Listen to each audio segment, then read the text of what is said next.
इस जनरल नशिस्त पर खड़ा हुआ हूँ, जो कि अपनी पूरी मेजॉरिटी के लिए मेरी प्रायोरिटी होगी। और मेरे नज़दीक यहाँ पर कोई अक़लियत और कोई अक्सरियत की बात नहीं है। मैं बतौर as a human right activist यहाँ इस हल्के में काम करूँगा।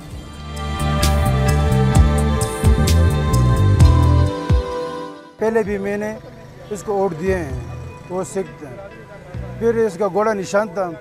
जब मैं उसे जीत लिया ना, अच्छी लीड से भी इसने जीत लिया, फिर इसके बाद फिर मस्जिद में आ गया और हर आदमी के साथ इसने इस्तकबाल भी किया और फिर खुशी से हमसे मिली।